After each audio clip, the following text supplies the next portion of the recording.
Tonight we walk into a dry land that hums with quiet suspense, a place where even the smallest shift in the wind might carry a message about tomorrow. The desert of the southwest stretches around you, the horizon shimmering with heat, mesas rising like guardians in the distance. You breathe in air that tastes of dust and sage, and the sun overhead feels heavy, almost like it's staring you down. The ground crunches beneath your sandals, brittle with months of thirst. You can almost hear the soil whispering, "Please let it rain soon." And here you are, about to listen to plants, yes, actual cornstalks, for answers. You probably won't survive this if you rely only on your corn's opinion to decide whether to plant, harvest, or sprint for shelter. But Pueblo farmers did exactly that, with patience, humor, and an attention to detail that might make your weather app look like amateur hour. So, before you get comfortable, take a moment to like the video and subscribe, but only if you genuinely enjoy what I do here. Now, dim the lights, and let's ease into tonight's journey together. You trudge toward a small field where the corn grows in ordered rows, each stalk standing tall like a green sentinel. The Pueblo people of centuries past stand beside you in imagination, wrapped in woven cotton, their sandals tied with yucca fiber. These farmers don't stare at the sky the way you might, they gaze instead at the plants themselves. Every rustle, every curl, every sheen of leaf or kernel is a sign. You lean in closer, because tonight you're not just a bystander. You're an apprentice in the quiet, whisper-filled classroom of the corn. The first thing you notice is how the field feels alive. Not just alive with growth, but alive with intention. Pueblo farmers didn't see corn as an object. They saw it as a relative. They planted with prayer, harvested with song, and in between, they listened. Mainstream history often tells you the Pueblo people survived in harsh, semi-arid climates by sheer luck and grit. But here's the fact. Their relationship with corn was a finely tuned system. They bred varieties that could survive on astonishingly little rainfall, sometimes just 12 inches in a year. It's as if the corn itself had been trained for the Olympics of drought survival. You crouch down and brush your fingers across the dirt, noticing how little moisture remains. Pueblo farmers would sink their hands into this soil, testing not just for dryness but for texture, color, and even smell. They knew, from generations of watching, how long it had been since the last good rain. But here's where it gets quirky. Sometimes they swore they could hear the corn complain when water was overdue. The way leaves rustled in a breeze, or didn't, wasn't just background noise, but a subtle protest or plea. You tilt your head, trying to catch it. Maybe it's just the wind. Maybe it's something else. Historians still argue whether the farmers truly believed the corn spoke or if they were using metaphorical language. Were they mystical meteorologists, or just poets in overalls? The debate rages, and you, standing among the stalks, realize the answer might be both. Belief and practicality often blur in ancient traditions, because when survival is on the line, you don't split hairs about whether your weather forecast is based on science or spirits. You take every clue you can get. The air shifts. You notice how the corn's tassels shimmer slightly against the sky. A Pueblo farmer beside you nods knowingly. Tassels heavy with pollen can mean one thing, tassels sparse and brittle another. The farmer doesn't explain in words, you're expected to watch, to feel. This is learning by immersion. You try to keep up, half expecting the corn to whisper something directly into your ear. Don't worry, it won't. At least, probably not. You follow the farmer's gaze as he glances at the horizon, then back at the field.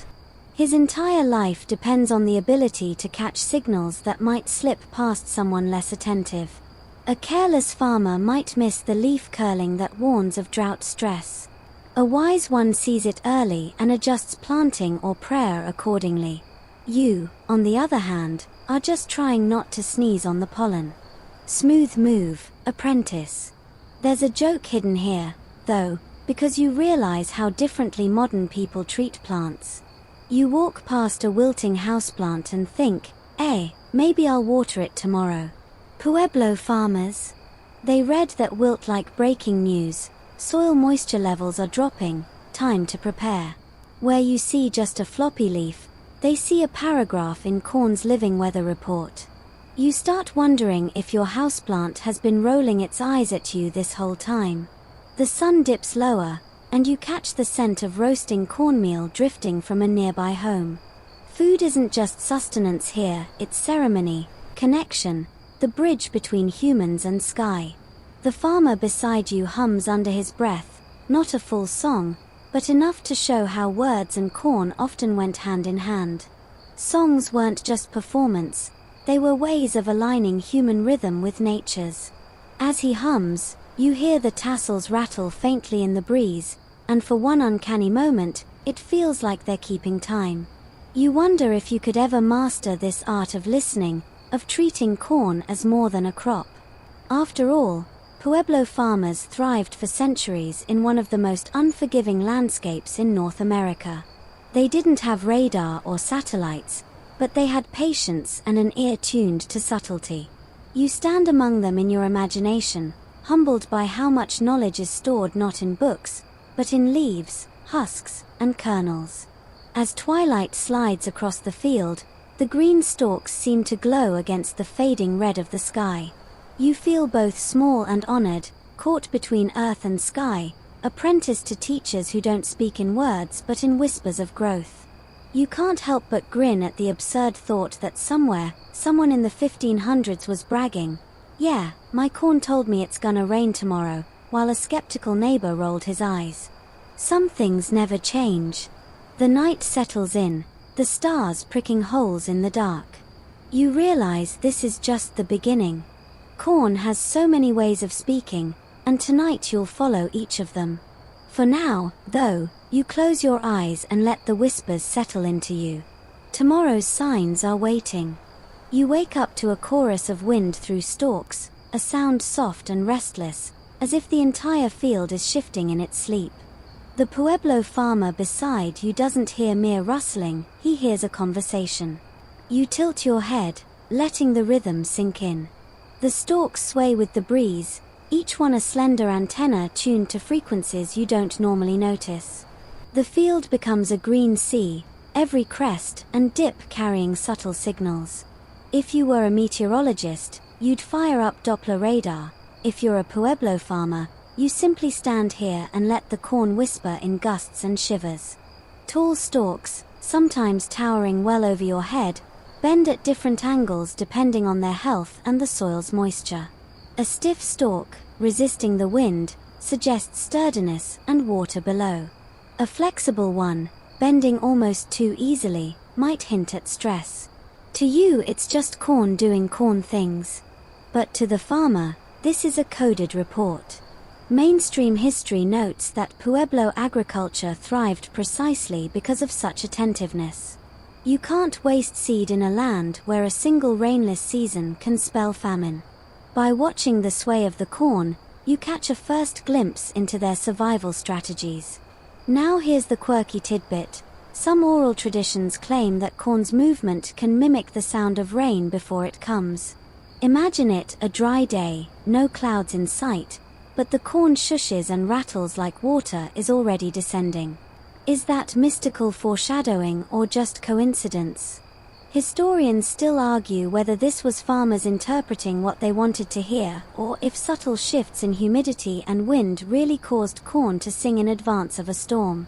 Either way, you're standing here trying not to laugh as you think, so basically, this field is an ancient weather radio without the static.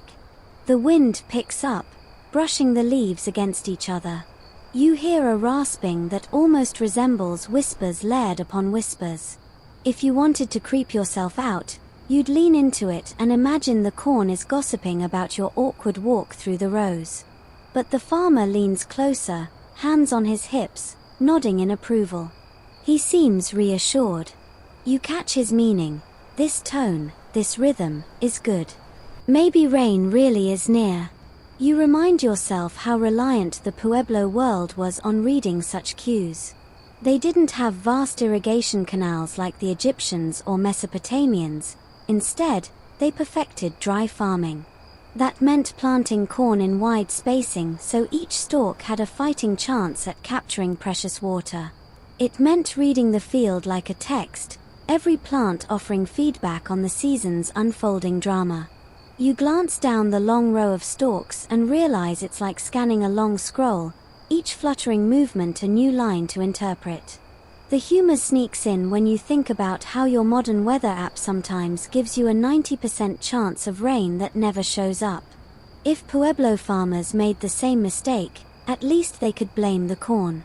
Well, I swear the stalk bent just right yesterday becomes the 1300s version of the forecast said it was a thunderstorm. You imagine a group of farmers gathered, half nodding in agreement, half snorting in disbelief, because some things, like arguing about weather, transcend centuries. The farmer gestures toward one stalk in particular. It's thicker than the others, and it holds its ground firmly against the wind. He seems proud of it, like a parent pointing out the strongest child. You bend close, running your hand along the stalk's ridged surface. Strong stalks not only resist wind but also signal that they've pulled enough water from below to support growth. It's one of those silent signs the farmer doesn't need to explain with words, you can feel the difference. Now, think about this. Corn isn't just a passive indicator here. It's also a participant. Pueblo stories often describe corn as a being with spirit, capable of responding to human respect or neglect. If you sang to it, tended it well, it would respond. If you ignored it, it sulked. This blending of observation and belief made farming less a transaction and more a relationship. You can roll your eyes at the mystical side if you like, but you also sense the practicality woven through it. After all, when survival depends on details, even the smallest rustle matters. As the day warms, the swaying pattern changes. The farmer tilts his head, attentive. You notice how the stalks shift not all at once, but in waves, like choreography. Some lean west, others east, depending on gusts. The overall rhythm tells a story about wind direction, humidity, and stability. Pueblo farmers didn't just look at plants in isolation, they saw the entire field as one body. Corn became their collective weather vane. And yes, you're standing here, secretly wishing you could download the corn forecast app for your phone. It would probably be more reliable.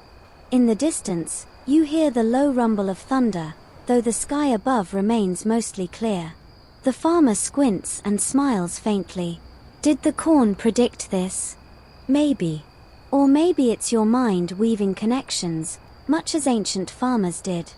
Historians still argue whether these observations were systematically accurate or whether confirmation bias played a role. Farmers remembered the hits when the corn was right and forgot the misses.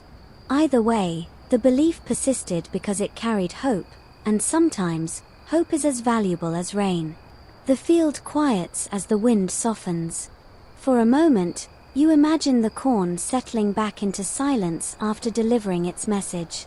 The farmer turns, satisfied, and begins walking back toward the village. You follow, feet crunching on dry earth, ears still ringing with the imagined whispers of stalks. You're not sure if you heard weather or just wind, but either way, you feel you've stepped a little deeper into a dialogue older than memory. And, because you can't resist one last joke, you glance back and mutter, "All right, corn, keep me posted." You swear the tassels flicker in response. You walk deeper into the rows, and now the wind has settled, leaving you with the creak and sigh of corn leaves rubbing against one another. You notice how some of the leaves lie flat and wide, soaking up the late sun, while others have curled inward like scrolls, their edges rolling tight. The Pueblo farmer at your side pauses, kneeling to touch one of those curled blades, nodding slightly. To you, it looks like a plant throwing a tantrum. To him, it's an urgent message. The soil is thirsty, the sky must respond soon or we will suffer. Corn leaves are like the parchment of this field, And every curl or fold writes a line in the ongoing story of rain and drought. Mainstream history affirms that Pueblo people learned to interpret these signals not out of superstition, but necessity. Curling leaves often indicate stress, heat, lack of moisture, or sometimes even too much wind. By reading the leaves, farmers knew when the field was crying out for relief. And here's the fun twist. Some traditions say that the tighter the curl, the closer the rain. Imagine that, plants giving you the countdown to a storm, like nature's version of a fortune cookie. But historians still argue whether those leaf curls truly predicted rain or if they were simply a response to dryness. You know the debate. Is it prophecy, or just biology? The scientist in you says it's just physics, leaves curl to conserve water. The dreamer in you wonders if perhaps the corn was always in cahoots with the clouds. You picture a secret group chat, corn texting, "Hey rain, any chance you're showing up tonight?" You reach out and run your fingers along a curled leaf. It feels tougher, less supple than the flat ones. The edges crackle faintly under your touch. The farmer watches you with patient amusement, because for him, this isn't an experiment. It's life. When too many leaves curl, he knows the corn is in danger, and by extension, so is his community. For centuries, entire villages read these messages together. Some nights, families sat outside, talking about what the corn had told them during the day, as if recapping the local news. And honestly, with how unreliable modern weather apps can be, maybe they were better off. The quirky part is how Pueblo children were sometimes taught leaf signs through games. One tale describes kids pretending to unroll the leaves with their fingers, then racing to guess how soon the rain might come. Was it a week? A day? Tomorrow morning? Historians still argue whether these stories were teaching tools or literal beliefs, but either way, you imagine a whole crew of kids running through the rows, declaring themselves junior meteorologists with dirt under their fingernails. You tilt your head, noticing how the curled leaves create different sounds when brushed by the wind. Flat leaves flutter softly, like applause. Curled leaves rasp and hiss, a sharper note in the field's symphony.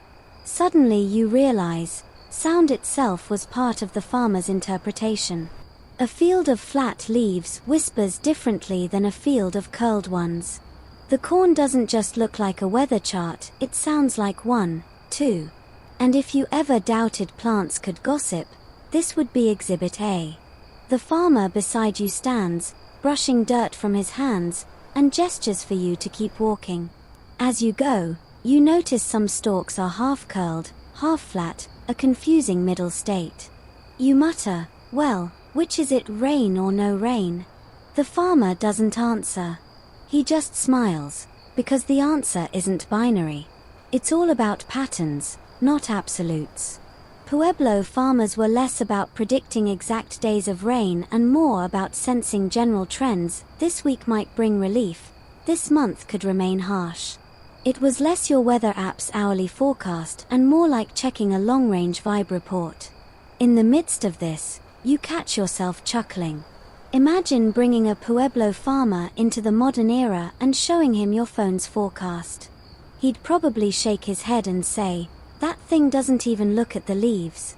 And he'd be right. Sometimes the most accurate tools don't come with screens but with patience. The sun lowers again, painting the field in gold and shadow. Curled leaves catch the light differently, glinting in odd angles, like small mirrors flashing signals to the sky. You wonder if that's part of it too. Did farmers watch how the evening sun reflected off curled leaves to mark stress levels? Historians still argue, but the idea lingers in your imagination. A sunset turning a thirsty cornfield into a glittering Morse code for the clouds. One leaf unfurls slightly as the air cools, the curl loosening. You're struck by how alive and dynamic the process feels, not like a static sign but a living pulse. The farmer nods again, as if to say, "See?" The corn adjusts as the night breathes. You sigh, realizing you've just been taught a subtle truth. Weather isn't fixed, and neither is the corn. Both shift constantly, and the only way to survive is to listen without impatience. To keep yourself from getting too sentimental, you crack a mental joke. Okay corn, next time just send me a text, stop with the origami. The curled leaf ignores you, of course, but the timing is almost comic. The wind stirs once more, brushing over the curled and flat leaves alike, making the field shiver as a whole. You close your eyes, listening to the chorus. It's a layered symphony, some soft, some raspy, all together composing the message you've been asked to hear. The Pueblo farmer looks satisfied, and for the first time, you feel like maybe you're beginning to catch the rhythm too. You kneel closer to the soil, brushing your fingertips across the dry surface. The earth here is pale, almost powdery, crumbling between your fingers as if it's too tired to hold together. Yet below that fragile crust, roots stretch down, searching relentlessly for water. Pueblo farmers understood this hidden struggle better than most. To them, the health of a corn stalk's roots wasn't just a biological detail, it was a message, a quiet telegram sent from underground about whether rain was near or far.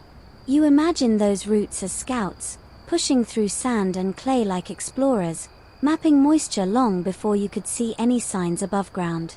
A farmer would tug gently at a stalk, testing its resistance. A plant with strong, anchored roots pulled back with determination, like it had no plans to give up. One with shallow, weakened roots told a different story. The soil was failing, the rain was late, the season might be cruel. Mainstream history reminds us that Pueblo communities often planted their corn in pits or depressions to catch extra rainwater, and the way roots responded helped them gauge how well those strategies were working. But here's the quirky tidbit. Some old sayings claimed roots could smell water underground. You pause, smirking at the image of a stalk sniffing around like a beagle. Of course, modern science might explain it as roots sensing gradients of moisture and nutrients. But farmers believed in a more spirited explanation. The corn was alive in ways you couldn't measure, reaching out, conversing with the earth itself. Historians still argue whether these sayings were literal beliefs or just poetic shorthand, but either way, you find yourself half convinced. After all, who's to say roots don't know more than you give them credit for? You stand and brush the dust from your hands, watching as the farmer beside you kneels and presses his palm firmly against the soil. He closes his eyes, as if listening. You mimic him, palm flat, and at first all you feel is warmth, the day's heat still trapped in the surface. But then, deeper down, there's a subtle coolness. That cool layer tells the farmer something you don't fully grasp. He nods quietly. You nod too, pretending you understood, even though you're pretty sure the soil just told you, "Hey, moisturize your hands, buddy." The farmer gestures toward a row of younger plants. Their stalks are thinner, less rooted, and already you can see them trembling in the light breeze. Compared to the sturdier elders nearby, they look fragile, almost apologetic. That contrast is part of the training. Young roots warn of immediate struggles, while older roots reveal the long game. Pueblo farmers didn't just look for signs of tomorrow's rain, they considered the whole season's arc, like gamblers reading not one card but the whole deck. The debate among historians comes back again. Did these farmers actually predict weather, or were they simply attuned to ongoing conditions, reacting faster than outsiders would? Some say the idea of roots speaking is purely symbolic, a cultural metaphor for careful observation. Others insist the practice was systematic, honed by centuries of correlation between underground moisture and future rainfall patterns. You stand between those views, both amused and impressed. The truth probably lies in the blend. You reach down again, this time scraping a little trench with your hand. The soil reveals its layers, dry, then slightly darker, faintly damp beneath. The farmer smiles at your discovery like a teacher watching a student finally understand long division. You realize that the corn doesn't just react to what's above, it anticipates, responding to underground signals before rain arrives. To farmers, this foresight made corn a kind of oracle, translating the earth's hidden language. Of course, your mind can't resist spinning it into a joke. You imagine a Pueblo farmer giving a TED talk. My route-based communication system has a 78% accuracy rate. Better than your smartphone, isn't it? The audience applauds, someone in the back shouts, "Sign me up for corn premium." But the humor fades into awe as you picture how essential this listening was. Pueblo villages couldn't rely on luck, they needed reliable cues. A failed harvest wasn't an inconvenience, it was a disaster. Entire communities depended on reading those route signals and adjusting accordingly. You, with your occasional panic when the Wi-Fi drops, can't quite imagine that level of pressure. The farmer digs lightly at the base of a stalk, showing you the roots spread. Some stretch wide, spidering outward, others plunge deep. Each pattern hints at different responses to water. Wide roots catch surface moisture from brief rains, while deep roots chase hidden reserves. The combination is what gives Pueblo corn its legendary resilience. You nod, trying to memorize the sight, though part of you still thinks, "Yep, that's a plant. Looks root Y to me." Night begins to approach again, shadows growing longer. You crouch low, running your hand along the base of a stalk, and for a brief moment you feel oddly connected, your palm against soil, your eyes on roots, your ears tuned to the soft hiss of leaves above. It's as if the entire plant is a living antenna, drawing information from two worlds at once, underground and skyward. The farmer doesn't need to say it, but the message is clear: you're not just looking at corn, you're reading a conversation between earth and rain. Historians still argue whether Pueblo farmers passed this knowledge through formal teaching or whether it was absorbed slowly, over seasons of watching and listening. Maybe both. All you know is that you've been given a glimpse, a small taste of how much patience and faith it takes to hear voices most people ignore. And, of course, your brain slips in one last joke. "Roots, if you've got Wi-Fi down there, let me know." The soil remains silent. The farmer chuckles. The corn keeps whispering its secrets. You stand at the edge of the row, and now your attention shifts from stalks and roots to the husks themselves.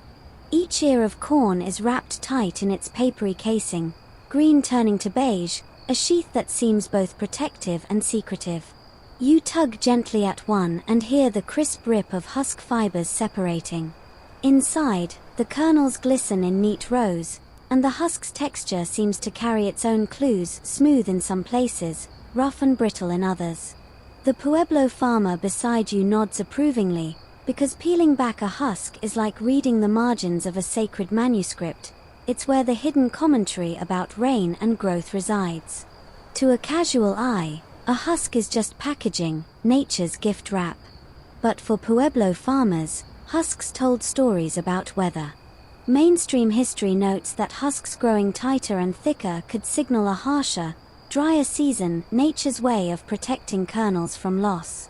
In wetter years, the husks were looser, easier to peel, almost as if the corn felt safe to breathe. You run your fingers along one, surprised by how different it feels from another ear just a few feet away. Already you sense why farmers treated husks like oracles, their thickness and dryness a kind of tactile forecast. And here's the quirky tidbit. Some oral traditions insisted that husks could whisper when shaken, making a sound that told farmers whether rain was near. You lift one and give it a little shake, crisp rustling fills the air. To you it sounds like a grocery bag in the wind. To the farmer, it might have sounded like confirmation, or warning. Historians still argue whether this practice was literal, did farmers genuinely listen to husk rustles like stethoscopes, or whether it was symbolic, a ritualized way of paying close attention. Either way, you find yourself holding your ear closer, just in case the corn feels like sharing gossip. The husks also carried timing clues. Farmers could gauge whether ears were maturing too fast or too slow based on husk texture and color. A pale, papery husk meant the kernels had rushed their growth, often due to heat stress. A vibrant green husk that held tight longer suggested the plant had the luxury of steady moisture. You rub one between your palms and realize the husk is like a farmer's calendar, showing how the season unfolded week by week. The farmer tears a husk clean open, revealing golden kernels beneath. He hands it to you, and for a moment you cradle it like something far more valuable than food. It's a ledger, a diary, maybe even a prophecy. Pueblo communities believed corn embodied more than nutrition, it carried the relationship between humans and the elements.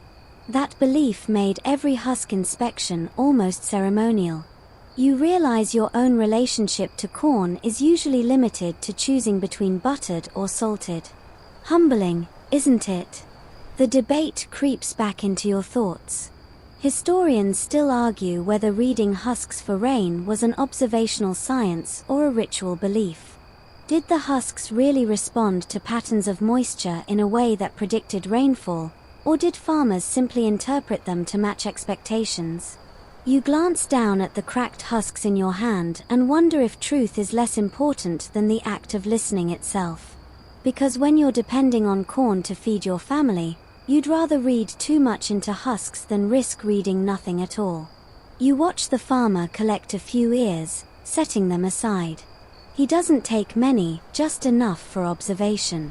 Pueblo farming wasn't about greed or waste. Each ear had a role: food, seed, or sign.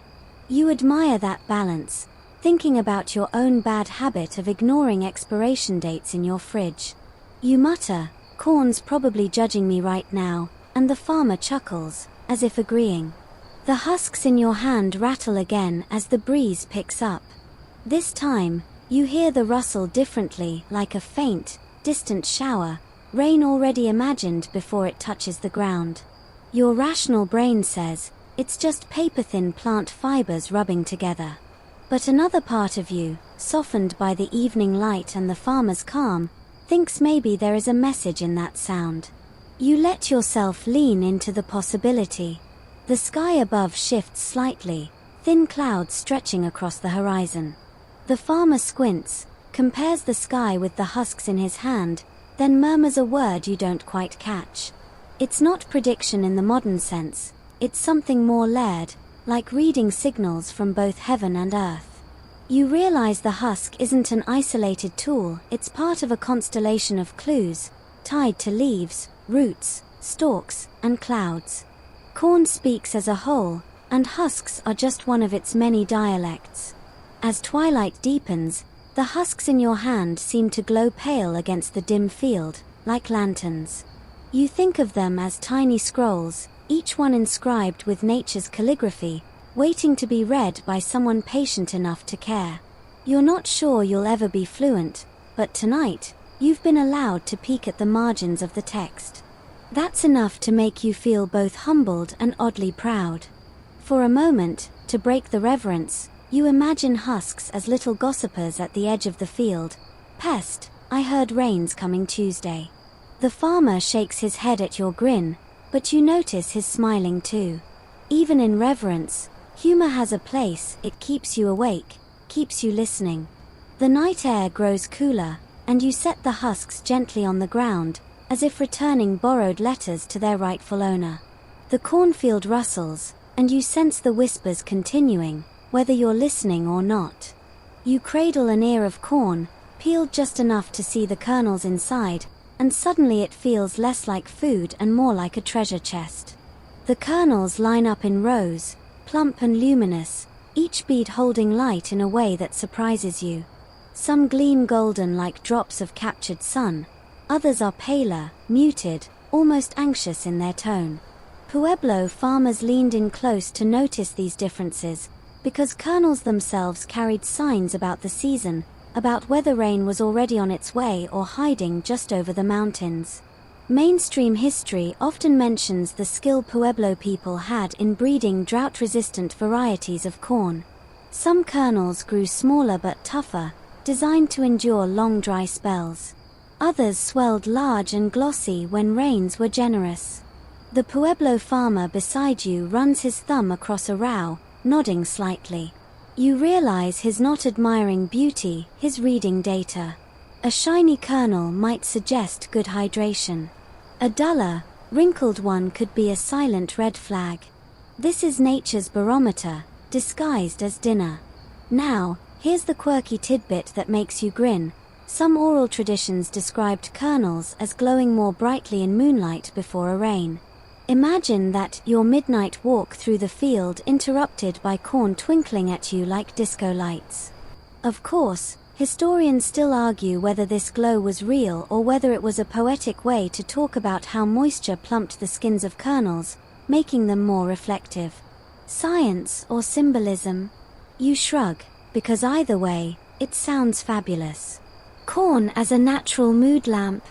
Yes, please. You tilt the ear in your hand, watching light catch on each bead. They look like tiny teeth grinning back at you, which is slightly unnerving if you stare too long. The farmer doesn't flinch, he simply taps a finger against one row and then against another, showing you the difference. Some are firm, resisting his press, while others dent slightly. That denting tells him something important.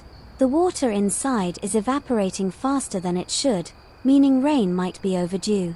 You never thought corn could deliver a weather report by how squishy its cheeks were, but here you are, poking kernels like a dentist. The debate rises again in your mind. Historians still argue whether farmers were really predicting rain by kernels' shine, or whether they were simply recognizing stress signals and hoping the skies would respond. But isn't that what prediction often is? A blend of evidence and hope. Your weather app says 40% chance of showers, and you still pack an umbrella, half out of science, half out of optimism. Pueblo farmers weren't so different, except their app was edible. The farmer holds up another ear, this one more colorful, speckled with reds and purples among the gold. You pause, awestruck, because it looks less like food and more like jewelry. Each hue has its own meaning. Certain shades were linked to specific rituals, others to stories of creation. In some tales, multicolored corn represented the harmony of diverse forces: earth, sky, rain, sun, all converging. You nod solemnly, then ruin the moment by thinking, corn rainbow. Skittles, eat your heart out. As you both walk the rows, you notice how the kernels vary from stalk to stalk, each field a gallery of subtle differences. The farmer inspects them not with hurried glances but with long, deliberate looks. To him, each kernel is a syllable, and together they form a sentence. Some ears speak of patience, others of urgency. You realize you've been hearing corn whispers all along, but kernels are where the whispers get specific, where the weather translates into something almost tactile. You press your thumb into one plump, shiny kernel, and a tiny droplet of sweet liquid rises up. You lick it without thinking, sweet, earthy, faintly grassy. The farmer chuckles, because you've just tasted the plant's current state, well fed but longing for more. You mutter, better than Gatorade, and the farmer tilts his head, obviously not catching the reference. But you get the joke, and that's enough. In the distance, thunder rumbles faintly again, though the sky above you remains stubbornly clear. You glance at the kernels in your hand and wonder if their sheen really matched that sound, or if your brain is stitching them together like threads in a story. But isn't that exactly what Pueblo farmers did? Pieced together husks, leaves, stalks, roots, kernels, and clouds into one long narrative that told them how to survive. The light fades, and the kernels take on a different glow under the twilight. You swear they look brighter now than they did earlier, each row reflecting the low sun like a string of polished beads. Maybe it's your imagination, maybe not. Either way, you let yourself believe, just for tonight, that the corn is winking at you, promising rain is near. And, because you can't resist, you whisper back, "Thanks, corn. You're really glowing tonight." The farmer hears you and bursts into laughter. The corn remains silent, but you're sure it's blushing. The air around you shifts as voices rise in the distance, a low hum rolling across the fields. Pueblo farmers are gathering, their chants carrying on the breeze like an extra layer of music laid gently over the rustle of leaves. You pause, listening closely. At first, it feels ceremonial, spiritual, almost too sacred for your clumsy ears. But then you notice how the rhythm syncs with the sway of the stalks. The farmers aren't just singing to the corn, they're singing with it. Cornfields at dusk can feel like cathedrals, and the chants turn the space into something more than farming ground. Mainstream history tells you that Pueblo people wove songs into nearly every aspect of life: planting, harvesting, rain dances, even grinding corn into meal. Songs weren't background music, they were tools, almost instruments of survival. You watch as men and women let their voices rise and fall, and the corn responds with a shiver, as if stirred awake by the harmony. Now here's the quirky detail that makes you grin. Some farmers swore the corn grew faster when sung to. Think of it as the original version of talking to your houseplants, except with centuries of cultural weight behind it. You've probably joked about playing Mozart to your ficus. These farmers, they treated corn as an audience, performer, and co-singer all in one. Historians still argue whether singing was purely ceremonial or whether it had practical effects. Did the vibrations really help, or was it more about the communal attention that came with singing together? The debate remains open, and you, standing in the twilight, are inclined to think it doesn't matter. The corn seems happy either way. The chants swell louder, and you notice how some voices imitate rain itself. Rhythmic syllables, breathy and soft, mimic the sound of water striking the earth. Others imitate thunder, low and rolling in the chest. Together, the human choir becomes a weather symphony, blending imagination with invocation. You feel the beat in your ribs, and for a fleeting second, you half expect clouds to sprint over the horizon in applause. A child joins in, offbeat but enthusiastic, clapping hands in a pattern you can't quite follow. The farmer beside you doesn't scold, he smiles, because the child is learning through play. This is how knowledge transfers, not through textbooks but through breath and repetition. You realize that by singing, the farmers are not just asking for rain, they're teaching the next generation how to listen. The cornfield is both classroom and congregation. You catch yourself chuckling quietly, though, because one part of your brain is still modern and skeptical. You think, if I sang to my houseplant, it would probably file a noise complaint. But out here, in this place, the singing feels entirely natural. More than that, it feels necessary. The farmer beside you begins a softer chant of his own. You don't recognize the words, but you catch the rhythm. It's slow, pulsing, almost like a heartbeat. He gestures for you to try. Awkwardly, you hum along, your voice shaky.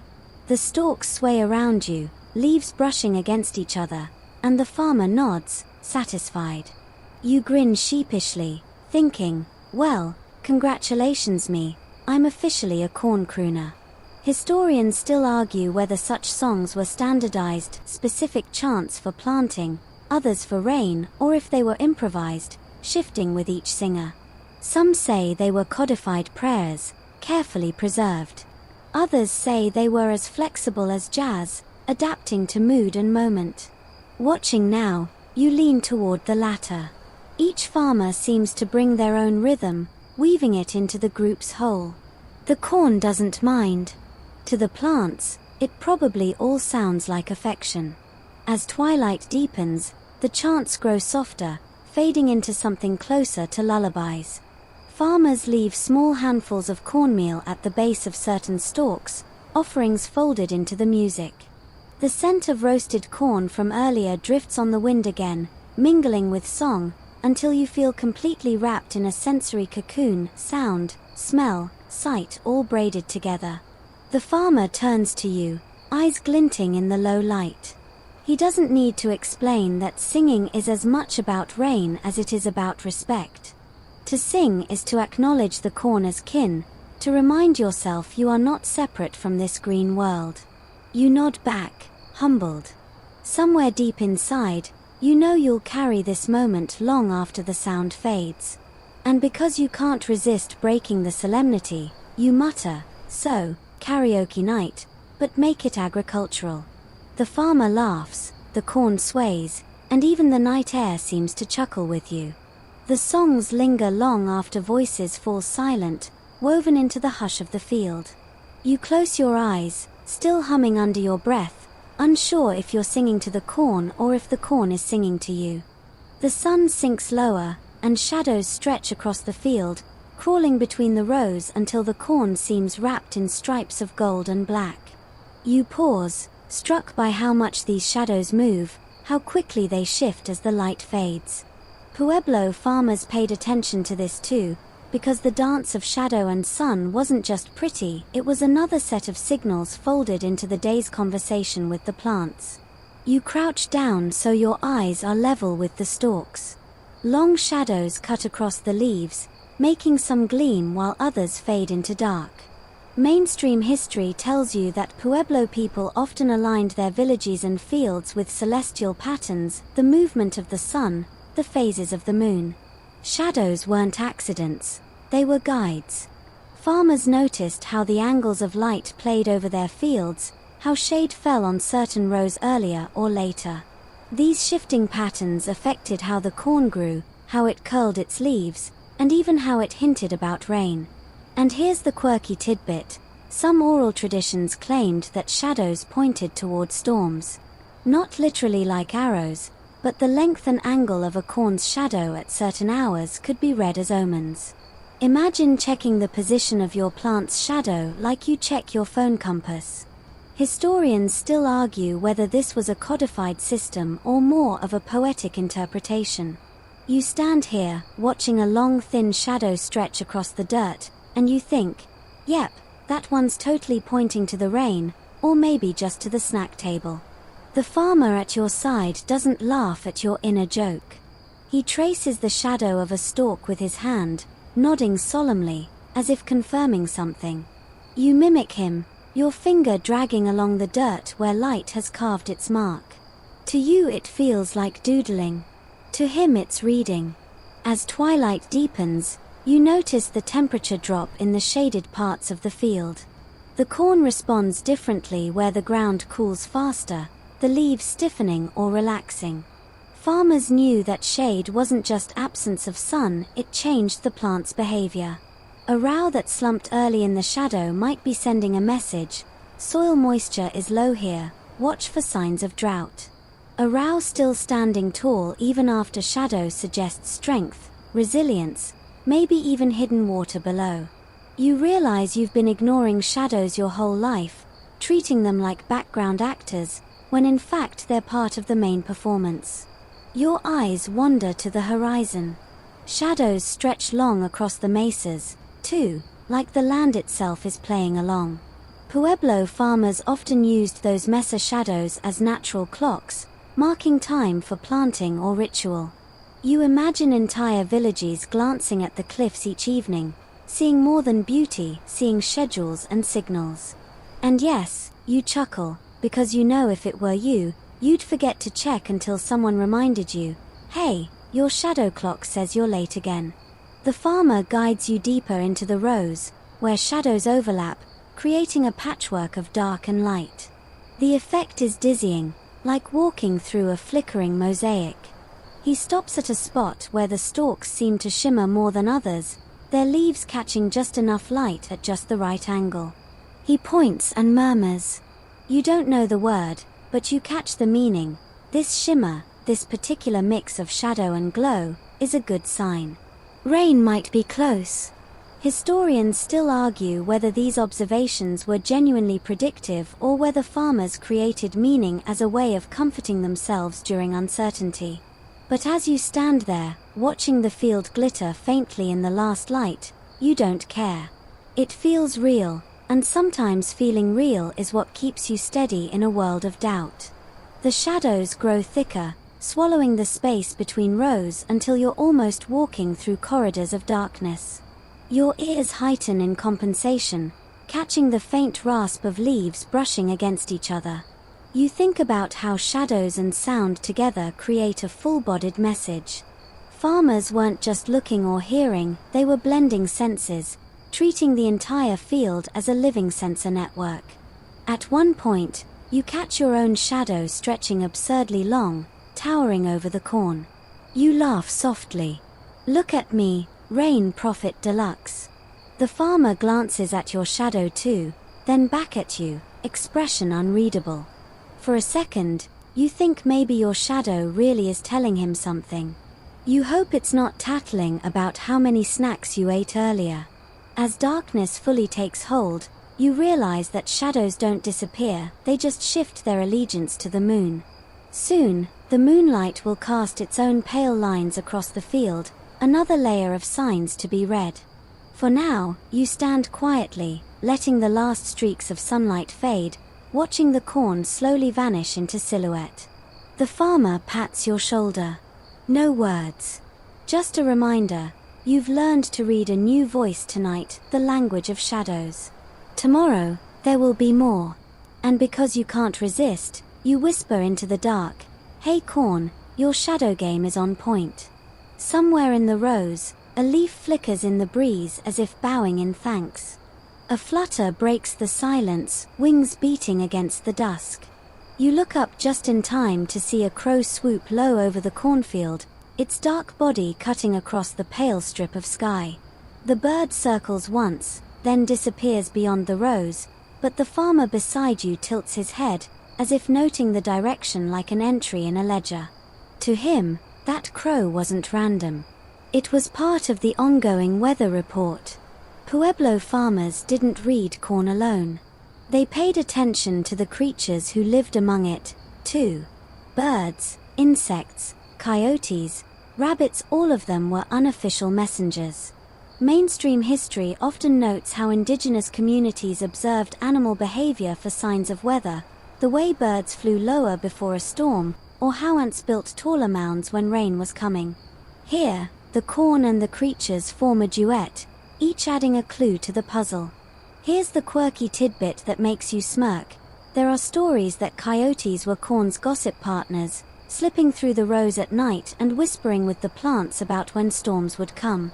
It's half myth, half metaphor, but the image is irresistible. Corn and coyotes hosting a secret weather podcast while you sleep. Historians still argue whether these tales were literal beliefs or teaching metaphors for children, designed to keep them alert to signs in both plant and animal behavior. Either way, you now picture a coyote in glasses reading forecasts like a furry meteorologist. A grasshopper leaps from one stalk to another, landing on your sleeve before you can react.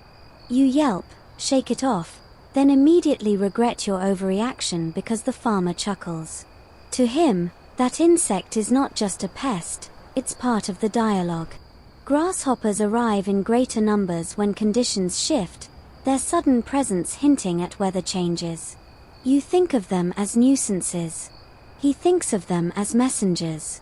And maybe both of you are right. In the distance, a chorus of crickets chirps, a steady drone that rises and falls with the cool night air. You listen closely and realize their rhythm is different than last night's.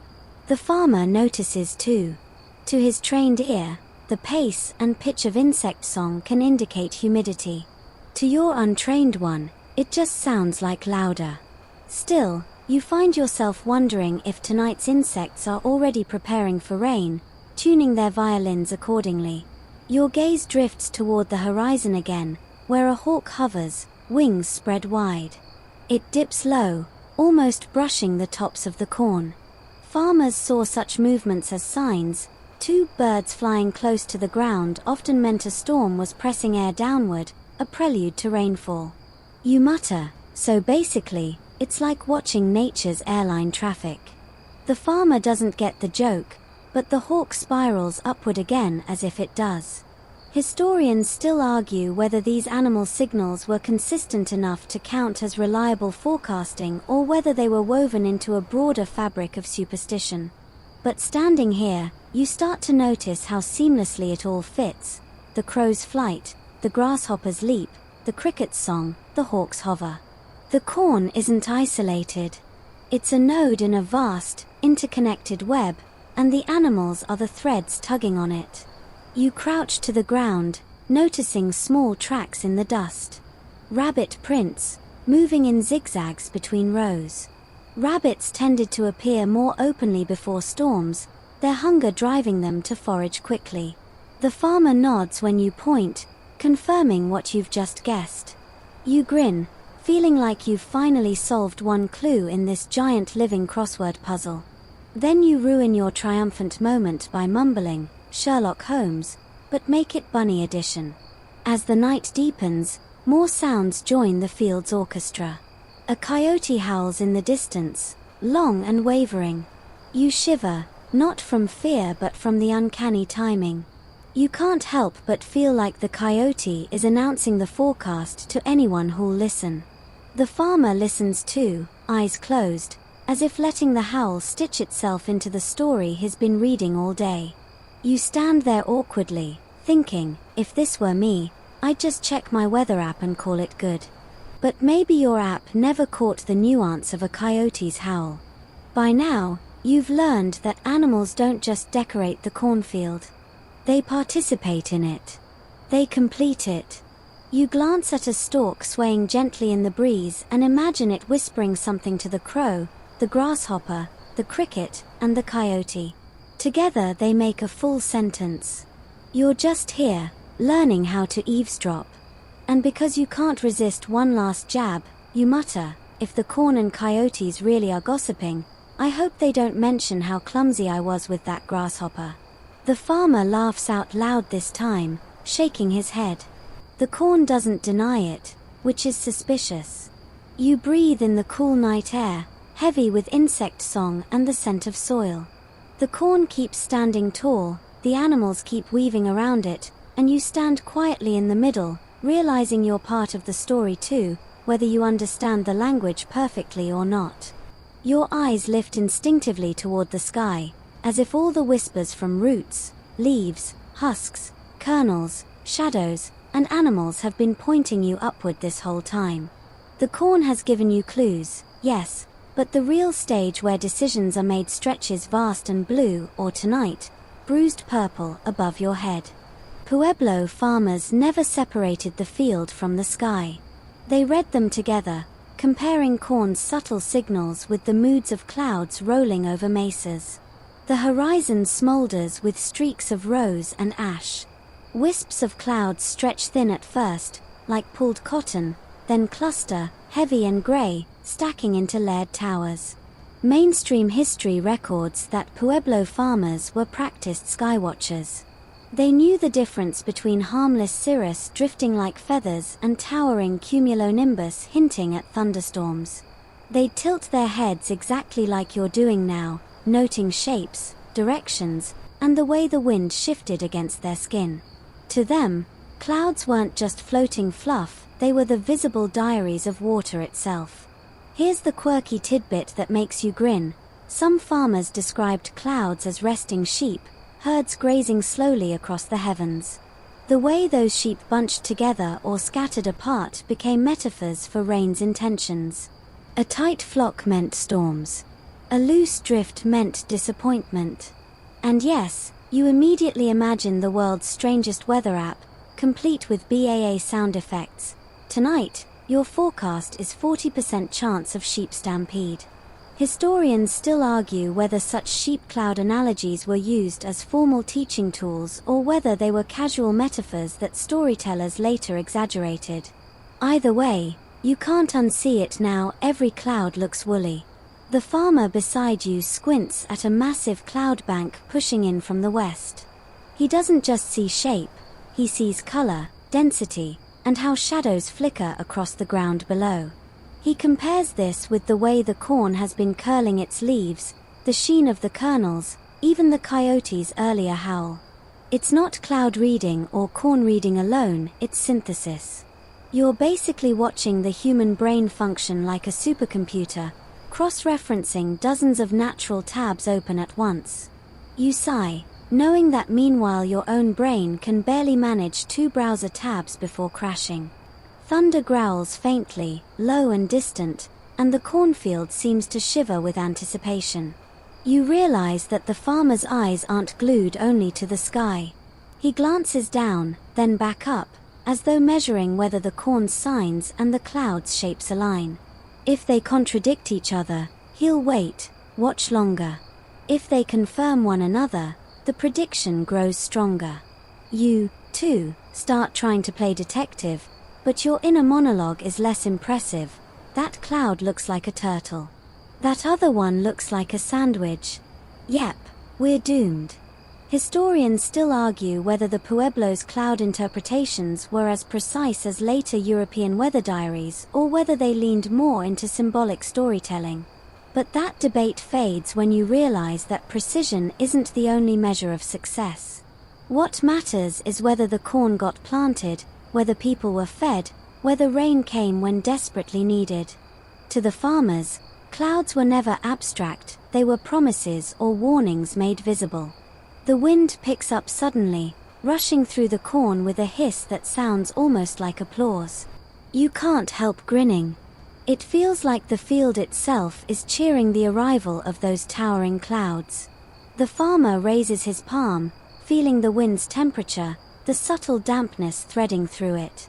You imitate him, though your reading is more like, yep, still air, still hand, still clueless. One cloud swells bigger than the rest, its top blossoming outward like a mushroom cap. Lightning flickers deep inside it, so faint it seems secretive, like the storm is whispering before it shouts. You freeze, mesmerized. The corn around you seems to tilt in agreement, leaves trembling in the rising breeze. You can't resist a joke. That one looks like a burrito. A very angry burrito. The farmer raises an eyebrow at you, then glances back at the sky. He doesn't correct you. Maybe in his mind, clouds are burritos too, stuffed with rain instead of beans. The colors of dusk fade until only the swollen gray shapes remain, drifting like colossal ships overhead. The stars begin to blink alive, but the clouds obscure many, claiming the night as their own. You feel the air shift, heavier now, as if the field itself is holding its breath. The farmer points once more, low clouds scraping close to the horizon, layered like stacked blankets. He nods, satisfied. To him, the corn's whispers, the animals' cues, and the clouds' shapes all weave into one clear story. Rain is coming. Whether it's tonight or tomorrow, the corn has spoken, and the sky has agreed. You tilt your head back, letting your neck ache a little as you stare too long. Maybe you're reading signs now, too, though badly. Maybe you're just learning to slow down enough to see. Either way, the corn and clouds seem to approve, and that feels like enough for tonight. You crouch low, pressing your palm into the dirt at the base of a stalk. The soil crumbles between your fingers, dry at first, then damp a few inches deeper. You feel as though you're shaking hands with the ground itself. Pueblo farmers did this constantly, reading soil the way you read text messages, quick, frequent, and with exaggerated importance. Every handful told a different story. Mainstream history confirms that soil moisture was a critical indicator for Pueblo agriculture. In a region where rainfall was fickle, farmers learned to judge texture, color, and temperature of earth with extraordinary sensitivity. If the soil felt cool, it suggested water lurking below. If it cracked or crumbled too easily, the ground might be begging for rain. Your modern brain might ask, why not just check the forecast? But remember, your forecast app doesn't double as a snack. Corn planted in this soil both revealed and responded to those conditions, making every touch a double reading, plant and planet together. Here's the quirky tidbit. Some stories describe Pueblo farmers tasting the soil, rolling it on their tongues to gauge how much moisture it carried. Imagine that, nature's original hydration test, minus the glossy packaging. You picture a farmer spitting out a dusty mouthful and declaring, yep, 30% chance of showers. Historians still argue whether this was a literal practice or a symbolic exaggeration to show closeness with the land. Either way, you now feel self-conscious about licking your finger after touching Dorito dust, let alone actual dirt. The farmer kneels beside you and scoops a handful of earth, squeezing it tightly. The soil clumps, holding together for a moment before crumbling apart. He nods thoughtfully. You mimic him, trying your best not to look like a child making mud pies. The dirt smudges your palm, faintly cool, leaving behind a scent that's sharper than dust, almost metallic, like wet stone waiting beneath the surface. It feels alive in a way you never noticed before. He spreads the soil thin on his palm, showing you subtle flecks of darker color. Those flecks reveal hidden moisture, the secret storehouse that roots reach for during drought. He taps a stalk with his free hand, then the soil, then back to the stalk, linking the two for your clumsy understanding. The corn is a mirror of the ground. Its height, leaf curl, and kernel sheen are all translations of what the soil says. To read corn is also to read earth. You remember the shadows earlier, and how they cooled some rows faster than others. Now you realize why farmers cared so much. Cooler soil held onto water longer, giving those stalks an edge. Every detail mattered. You sigh, thinking, if I farmed, I'd probably forget where I left my shovel, never mind which patch of soil dried faster. Historians still argue whether Pueblo farmers relied more on soil cues or sky cues when making planting decisions. Some evidence suggests they prioritized the ground first. Clouds could lie, but soil rarely did. Others insist both were balanced equally, part of the same feedback loop. Watching the farmer beside you, hands coated in dirt as naturally as if he were wearing gloves, you suspect the debate is unnecessary. For him, there was no separation between above and below. The farmer motions for you to dig slightly with your heel. You hesitate, worried you'll ruin something, but he insists. You kick gently, exposing a patch of darker, moist soil beneath the surface crust. You gape. Just minutes ago you thought everything was parched, doomed. But here's proof of hidden reservoirs. You grin, whispering, like the earth's secret stash. The farmer smirks, not disagreeing. Nearby, you notice tiny holes in the ground, made by ants. Their placement tells another story.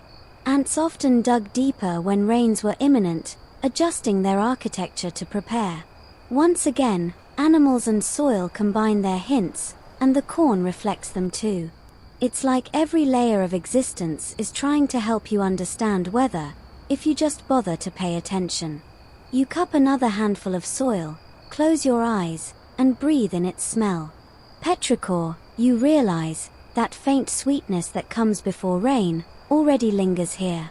Maybe the soil knows something the sky hasn't announced yet. Maybe the corn has been whispering it all along. You nod slowly, letting the weight of that thought settle, like the dirt itself sifting through your hand. And of course, you can't resist. You mutter, so basically, the dirt is just texting the corn, and the corn is subtweeting the rain. The farmer doesn't get your Twitter joke, but the soil clings to your palm, refusing to let go, like it's liking your post anyway. By the time you brush your hands off on your pants, streaks of grey clouds above look closer, fuller. You glance down at the damp patch you uncovered, then back up at the sky. The connection is undeniable. Below and above, hidden and visible, all parts of the same forecast. You stand, dusting yourself off, realizing you've just had your first soil lesson. And you can't help but think, half sincere, half sarcastic, well, dirt, you've officially outsmarted my weather app. The night settles in fully now, the last hints of twilight dissolving into a canvas of deep blue. You stand among the corn, the rows transformed into dark hallways lit only by moonlight. The air is cooler, softer, carrying that hushed stillness unique to desert nights. Pueblo farmers didn't stop listening when the sun went down. In fact, nighttime was when the corn's whispers grew clearest. Mainstream history notes that Pueblo people often worked in rhythm with lunar cycles, planting, harvesting, and performing ceremonies by moonlight. The night sky wasn't just backdrop, it was calendar, compass, and silent conversation partner. Tonight, you notice how the moonlight slides across the stalks, turning each one into a pale silver column. You feel as if you've wandered into a ghostly cathedral, hushed but alive. Here's the quirky tidbit. Some traditions describe farmers lying flat on the ground at night, ears pressed to the soil, listening for the creak and shift of roots as though corn whispered louder in the dark. The image is both poetic and a little absurd, grown adults sprawled in fields like stargazing toddlers, insisting they could hear plants groaning for rain. Historians still argue whether these accounts are literal or exaggerated metaphors. You bend down half-jokingly, pressing your ear to the dirt. All you hear is your own heartbeat thudding like a bad drum solo, but you admit it feels strangely grounding. The field is alive with subtle sounds, leaves brushing against each other, dry at first, then softer where dew has begun to form. Crickets sing, coyotes call again in the distance, and somewhere above, an owl swoops silently between rows. The corn seems to hum with all of it, collecting nighttime voices the way a shell collects the sea. You feel tiny, surrounded by a choir you didn't know existed until now. The farmer motions for you to be still. You comply, awkward but obedient, and the silence thickens until you notice something new, patterns in the breeze. Cool air drifts low between the stalks, damp enough to cling to your skin. It carries a scent, sweet, earthy, almost like wet stone. Rain may not have fallen yet, but its promise is already weaving through the night air. The farmer inhales deeply, nodding. You mimic him, but your breath catches, and you cough embarrassingly. You think, smooth. The corn must be laughing at me right now. Historians still argue whether Pueblo farmers truly believed corn emitted sounds at night or whether the listening was more meditative and intentional, slowing down to attune themselves to subtle environmental cues. Either way, you realize how little you've ever paused to listen without distraction. No phone buzzing, no playlists, no traffic. Just corn, wind, soil, sky. And your ears finally learning how much they've been missing. You tilt your head back, letting moonlight wash your face. The moon is nearly full, bright enough to make shadows stretch across the rows like silver ladders. Farmers often compared these night shadows with daytime ones, reading differences in angle and sharpness as signs. A sharper moon shadow might mean drier air, a blurrier one more humidity. You crouch, examining your own shadow wobbling in the dirt. Well, you whisper, I'm officially the blurriest meteorologist ever. The corn, generous, doesn't disagree. The farmer reaches into a pouch at his waist and scatters a pinch of cornmeal onto the soil. The powder glows pale in the moonlight, a quiet offering. You remember seeing the same earlier at dusk, but here in the night, it feels different, more intimate, as though the corn itself might lean closer to accept it. You consider doing the same, but the only thing in your pocket is a crumpled granola bar wrapper. You wisely decide against it. The silence deepens again, almost heavy. You close your eyes and realize how much sharper your other senses have become. The cool air tastes metallic on your tongue. The rustle of a single stalk sounds amplified, almost like whispering speech. You're not sure whether the corn is telling you rain is near or whether your brain is inventing voices because it's finally quiet enough to dream. Either way, you don't resist. You think of the earlier chants, the shadows, the animals. Tonight, all those fragments converge here in the dark. The corn has been teaching you slowly, and now, in the moonlight, it whispers the same lesson again: patience. Rain doesn't rush. Farmers don't rush. Even the earth waits quietly for the right moment. You nod, humbled by the simple wisdom of stillness. And of course, you ruin it with one last whisper. So basically, I stayed up late for corn ASMR. The farmer raises an eyebrow at your muttering, then smiles. Maybe he doesn't know the word, but he understands the feeling. The night is ASMR itself, every sound a soft brush against your mind. You linger there longer than you planned, ears open, skin cool, heart slowing with the rhythm of the field. Whether or not the corn truly speaks at night, you've never heard the world sound so articulate. The moonlight glows softer now, shadows lengthening into delicate lace across the field. You notice a group gathering at the far edge, men, women, children, each carrying small pouches and bowls. The farmer gestures for you to follow. You step carefully between the rows until you reach the circle forming near a flat patch of earth. Here, the corn isn't just food or weather gauge. Tonight, it becomes a bridge. Mainstream history makes it clear that Pueblo ceremonies often placed cornmeal at the heart of their offerings. It wasn't decoration, it was the most essential grain, a literal gift of life, given back to the spirits who controlled rain. Farmers knew corn couldn't thrive without water, but they also believed water couldn't be persuaded without respect.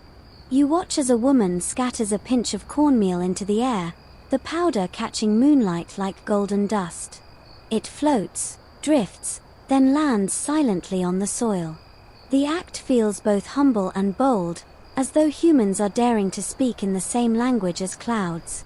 Here's the quirky tidbit that makes you chuckle softly.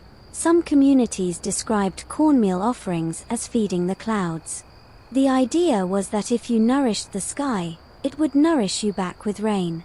You can't help but imagine storm clouds slurping up cornmeal like picky eaters. Historians still argue whether such imagery was metaphorical or whether it reflects a genuine belief that spirits literally consumed offerings. Either way, you suddenly picture fluffy clouds burping politely after a good celestial snack. The group begins to sing, their voices lower than the chants you heard earlier.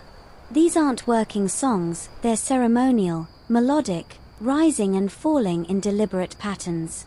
Some voices are soft, almost whispers, while others carry strong and steady. You close your eyes, letting the harmonies sink into your skin. The corn sways with the rhythm, and you swear the stalks are leaning closer, listening too.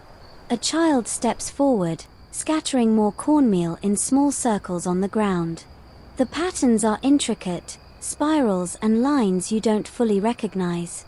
The farmer leans close to murmur that these shapes mirror water's flow, the spirals of rivers, the arcs of rain. You nod slowly, awed by the thought that cornmeal is not just offered but shaped into the very patterns it asks to invite.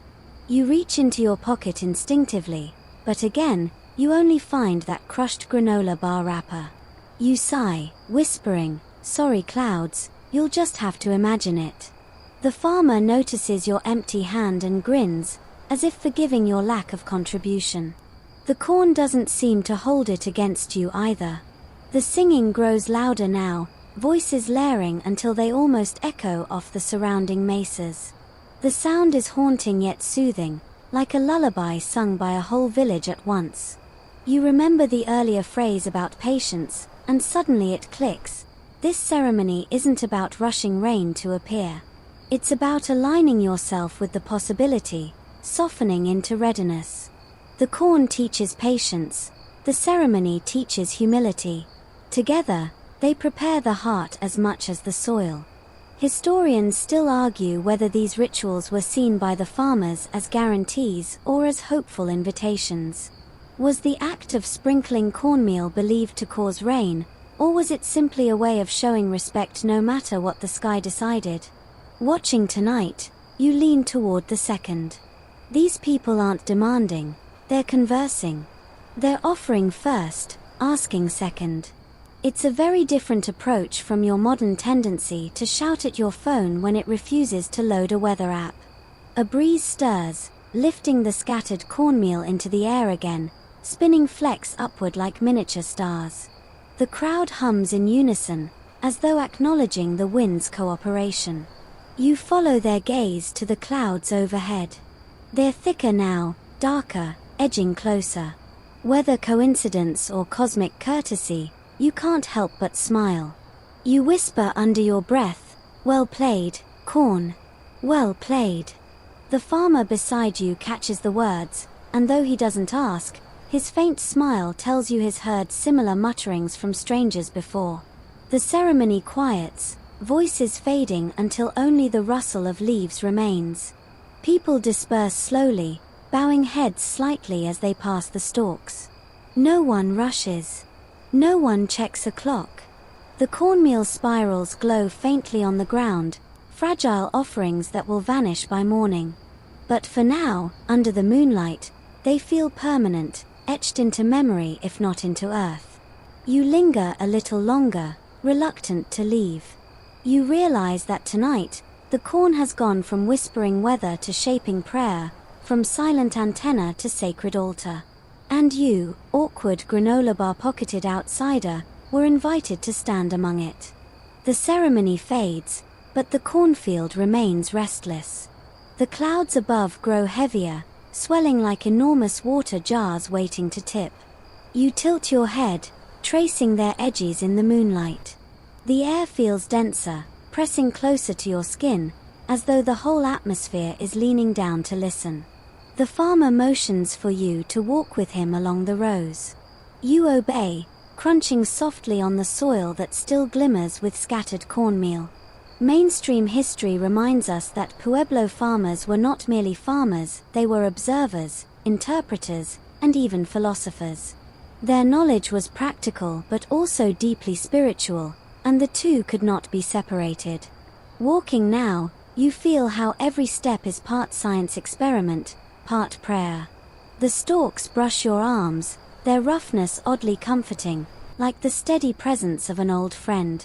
Here's the quirky tidbit. Some traditions held that when rain clouds lingered too long without releasing water, it was because the spirits were distracted or reluctant.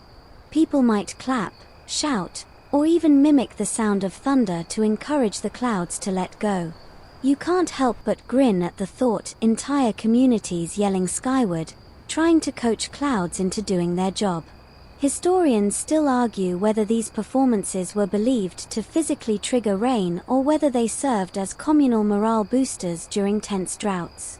Either way, the cornfield must have been a lively stage when the sky refused to cooperate. You stop walking for a moment, listening again. The breeze carries a new sound now, a low, distant rumble. It could be thunder. Or your stomach. You decide to play it cool and pretend you're sure it's thunder. The farmer glances at you knowingly, as if he can tell your inner debate, but he says nothing. The rows here are taller, thicker.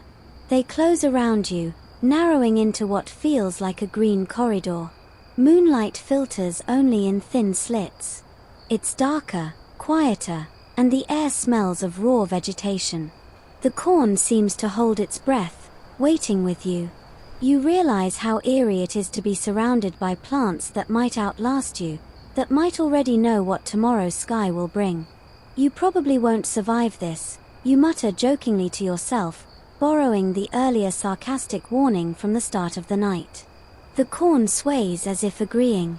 The farmer pauses to touch a stalk, tapping lightly against its leaves. You follow, doing the same, and feel moisture collecting along the edges, dew forming faster than it did earlier. You brush your finger across it, bringing a tiny bead of water to your lips. Cool, faintly sweet. A promise in liquid form. For once, you don't crack a joke. You just close your eyes and savor it. Historians still argue whether Pueblo farmers' sensitivity to these small cues was instinctive or whether it was trained through years of practice. Could anyone, given enough patience, learn to read corn and soil so fluently? Or did it require a cultural immersion, a worldview where plants and people were inseparable? You lean toward the latter, mostly because you know how hopeless you are at keeping houseplants alive. As you walk, the cornfield begins to feel less like rows of crops and more like an orchestra pit before a performance. Every stalk rustles softly, 1,000 instruments tuning, waiting for the conductor. The conductor, of course, is the sky. You glance upward again, and sure enough, lightning flickers faintly at the horizon, like the first pluck of a string. Your heart leaps. You whisper, "Oh, so this is the pre-show." The farmer doesn't laugh, but his eyes follow the same horizon with quiet anticipation. You imagine his herd 1,000 outsiders make the same nervous jokes before the rain arrives. A gust of wind sweeps through suddenly, strong enough to bend the stalks around you. The sound is incredible, like a roaring wave crashing against invisible shores. You freeze, awestruck, as the corn itself seems to sing, each leaf slapping, twisting, adding to the chorus. The farmer smiles at your open-mouthed astonishment. He doesn't explain, he doesn't need to. You're hearing exactly what you're meant to. The quirky thought hits you again. Somewhere, someone once believed these sounds were the actual voices of the corn, warning or welcoming the rain. And standing here, engulfed in their roar, you can't entirely disagree. You and the farmer continue walking until the rows thin out, opening into a small clearing where the sky is fully visible. The clouds are enormous now, pulsing with hidden lightning, their undersides dark as stone. You feel both tiny and privileged, a spectator to a cosmic drama where the cornfield is stage and you are merely an audience member clinging to your seat. You exhale slowly, letting the charged air fill your lungs. For a fleeting second, you almost believe you could summon the rain yourself, simply by willing it. You spread your arms wide, half serious, half ridiculous, and murmur, "Okay clouds, I fed you cornmeal by proxy. Now's your turn." The corn rustles loudly in response, as if mocking your hubris. The farmer chuckles under his breath. And then, silence, broken only by the low growl of thunder rolling closer. The air tightens. Every sense sharpens. You stand in the clearing beside the farmer, surrounded by towering stalks that sway like an audience leaning in. Overhead, the clouds pulse with restless energy, their bellies swollen and dark, stitched with threads of lightning. The corn has led you step by step to this moment, the chants, the shadows, the soil, the night whispers, the cornmeal offerings, and now the sky itself seems ready to answer. Mainstream history points out that Pueblo farming depended on dryland methods. No irrigation canals like the Hohokam to the south, no great rivers like the Nile. Just rain, whenever it came, whenever the earth and sky decided to collaborate. To survive here meant learning patience so deep it bordered on faith. You feel that patience now, stretching centuries behind you, embodied in every stalk. Here's your quirky tidbit. Some oral stories describe rain clouds as moody beings who needed coaxing, flattery, or even playful teasing. Farmers would whistle or mimic animal cries to call them down, believing clouds had personalities as changeable as humans. You glance up and can't resist muttering, "All right, grumpy cloud, we've been nice. Time to spill it." Historians still argue whether such rituals were literal attempts at weather control or symbolic performances meant to bind the community together. Standing here, you suspect it's both half meteorology, half theater, and entirely necessary. A sudden crack of thunder splits the air, sharp enough to rattle your chest. You gasp, stumbling back, but the farmer simply folds his arms, calm as if he'd been expecting that exact note in the symphony. Rain hasn't fallen yet, but everything in the field shifts, leaves twitch, animals quiet, and even the soil exhales its readiness. You crouch, pressing your palm to the dirt again. This time, it's cooler, dampness rising as if in anticipation. The corn above trembles with every gust, not in fear, but in applause. You realize you're in the presence of a performance that requires no stage lights, no microphones, no tickets. Just sky, soil, and stalk. Historians still argue whether farmers ever considered themselves mere observers or active participants in this dialogue with nature. Were they translators, listeners, performers? The farmer beside you watches the sky, silent, and you begin to understand, the role doesn't matter. The listening does. The first raindrop hits your cheek, startlingly cold. Another lands on your arm, then another. The cornfield erupts, not in panic, but in celebration. Leaves rattle wildly, stalks bend low, the air fills with the sweet scent of wet soil. You lift your face, grinning, eyes squeezed shut as rain pours suddenly in sheets, drenching you in seconds. You laugh, half mad with joy, and shout, finally. The corn was right all along. The farmer says nothing, just tilts his face upward, letting the rain soak him too. Around you, the whole field becomes an orchestra gone wild, every stalk slapping, every drop pounding like drumbeats. You're part of it now, soaked, humbled, exhilarated.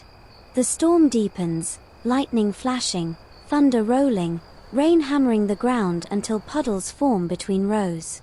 You splash like a child, slipping and nearly falling, but you don't care. For a moment, you feel woven into the same rhythm as the corn, the soil, the sky. And when you finally collapse to your knees, panting, drenched, you hear it, the corn's whispers. Not literal words, but the rustle of leaves, amplified by the storm, telling you the lesson you've been stumbling toward all night. Listen, wait, respect, and rain will come in its own time. You grin through the downpour, whispering back, message received. The rain softens slowly, easing from pounding sheets into a gentle drizzle. The thunder drifts further away, leaving only the patter of drops against the stalks. You sit in the field, soaked to the bone, but strangely at peace. The corn sways more calmly now, each movement a soft lullaby rather than a storm song. The earth beneath you releases its scent fully, rich and sweet, as though every hidden reservoir has been set free. The farmer stands quietly beside you, no words necessary. His silence is a kindness, letting you sit with your thoughts, letting the rain finish its lesson. You watch droplets cling to the corn leaves, sliding slowly until they fall, one by one, into the soil that has been waiting so long. Every bead of water feels like a promise kept, an answer whispered after hours of patient listening. Your breathing slows. Your heartbeat steadies. The night sky clears in patches, revealing faint stars glimmering shyly behind the clouds. The storm has passed, but its echo lingers, a reminder that every sound, every scent, every shadow was part of the story leading here. You lean back, closing your eyes, letting the drizzle wash the dust from your skin, letting the cool air wrap around you like a blanket. The cornfield hums softly, no longer restless but satisfied, content. You imagine the roots below stretching deeper, drinking eagerly, carrying the rain's gift upward into every stalk. And you realize you, too, are drinking something invisible, something quieter than water, patience, humility, connection. Lessons you can carry even after the storm is gone. So breathe, softly now. The corn has spoken, the rain has answered, and the night folds gently around you. Sleep can come, slow and certain.